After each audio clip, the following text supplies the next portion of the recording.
This is KGW News at noon.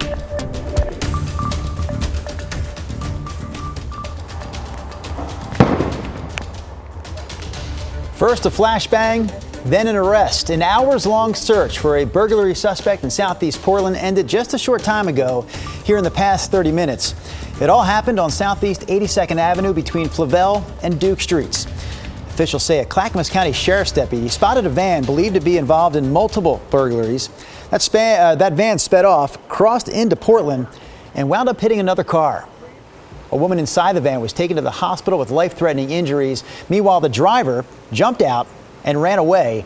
Portland police used canines, drones, and a plane to set up a perimeter and eventually found that man hiding in a vehicle.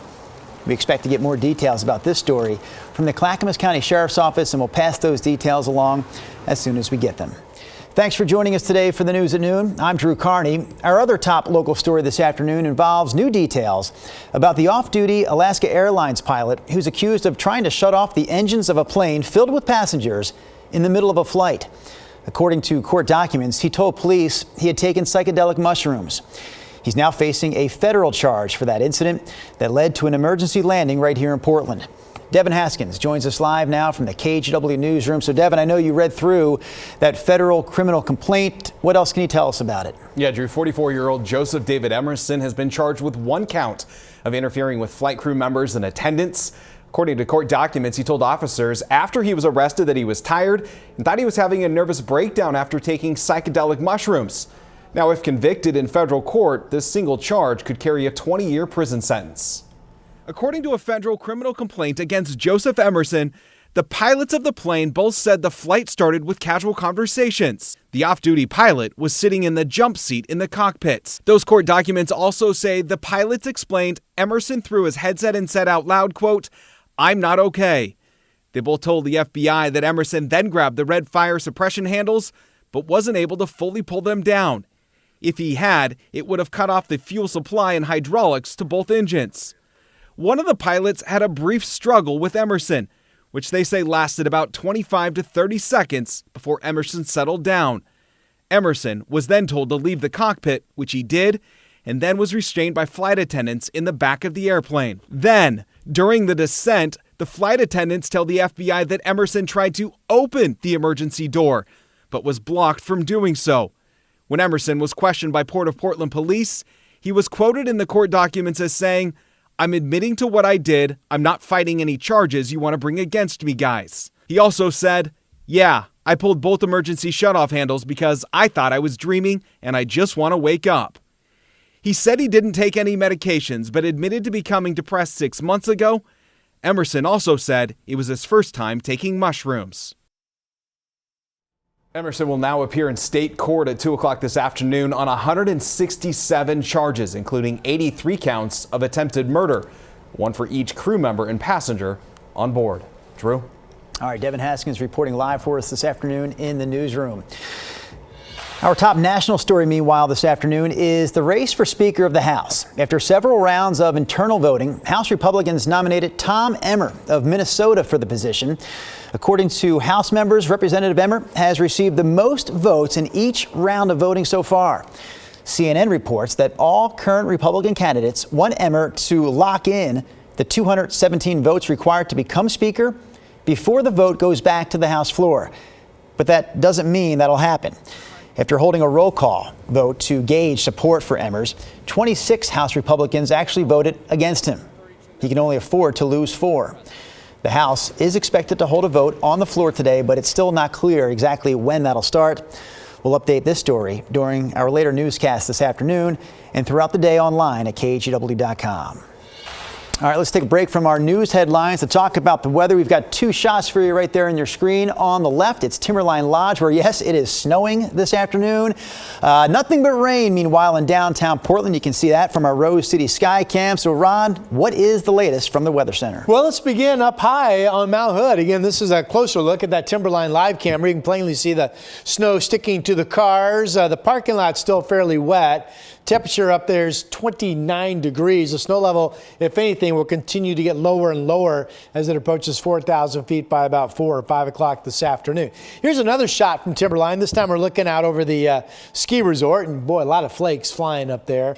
The winter weather advisory again starts at 5 o'clock this afternoon for accumulating snow this evening, overnight, and tomorrow, all the way down to Cascade Passes, something we have not seen yet this fall. We'll have more details on that coming up in my complete forecast just a little bit later in the show. Here's the radar showing the rain in Portland up into Longview. So far, there's been just a touch of rain in Salem, but you folks will see the moisture starting to pick up. So far, 17 100ths in Tillamook, 16 100ths of an inch of rain has been collected so far up at Astoria, and just a little bit over 2 100ths up in Kelso since midnight. Newport's been reporting some light rain in Uquinna Bay. You can see it's wet on the concrete cart pathways up at Three Rivers Golf Course in the Kelso Longview area, and the raindrops on the camera lens here in downtown Portland from the top of the Wells Fargo building.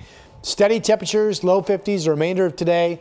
Steady rain pretty much all afternoon, becoming more and more widespread, which we'll get to you folks in Salem and Albany in the coming hour or so.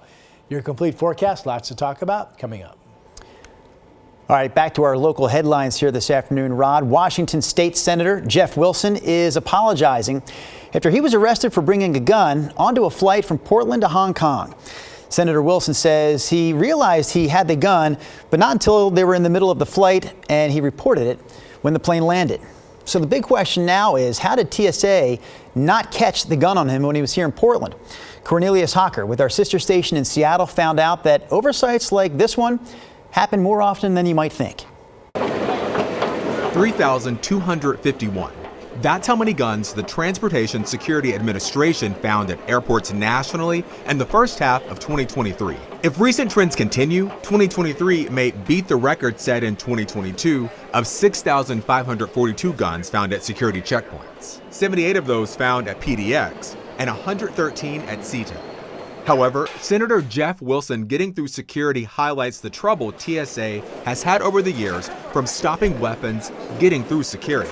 Airports often go through tests where undercover agents try to get through security with firearms and other banned items. In 2015, Homeland Security says the TSA failed 95% of those tests. Changes were made and agents went through training. In 2017, that number got a little better. The TSA failed 70 to 80% of the tests. It's also important to note that flying with a firearm is completely legal here in the U.S. if you follow the rules. The FAA says at the very least it must be properly packed in a checked bag. Of course, the rules are different in other countries. For example, in Hong Kong, you have to get a license from police there to carry a gun. Getting caught without a license, like in this case, could result in thousands of dollars in fines or jail time. Our next story this afternoon involves a plea for help and for justice after a young mother was stabbed to death in southeast Portland. KGW's Catherine Cook has more after talking to the young woman's sister. She was funny. She was caring. She never judged people. Like she just, I don't know, she was just a loving person. Phoenicia Damian is trying to understand life without her little sister, 22-year-old Tiara Atencio. You know, when you lose someone, you feel empty. You don't know what to feel. It hurts. It just hurts. It was Thursday, October 19th. Phoenicia says that night she and Tiara had gone to church, then hung out before Tiara headed for home. Then just after 11, police responded to an assault near Southeast 68th and Powell. That's where they found Tiara. She'd been stabbed and later died from her injuries. Phoenicia says it happened just a block from where her sister lived. Any idea who could have done this? I don't know. Phoenicia says Tiara was a single mom. Her little boy, just a year and a half old, has special needs. He was her whole life. Like that, she talked about him every day, and just, I don't know, she had so many plans. You want to watch your son grow. You want to be with your kids. Now they're without one of their own.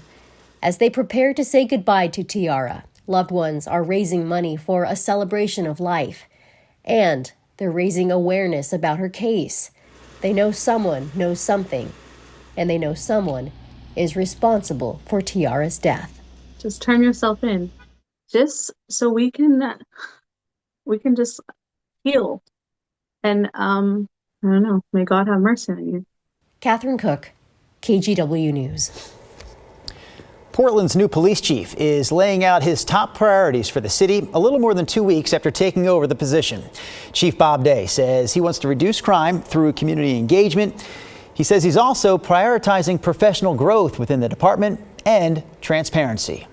Really, you're going to see a lot more of me personally. That may be a positive or a negative, but I intend to be to be very visible, to be very out and about. Chief Day will serve for the next 16 months until the city elects a new mayor. That new mayor will hire a new chief.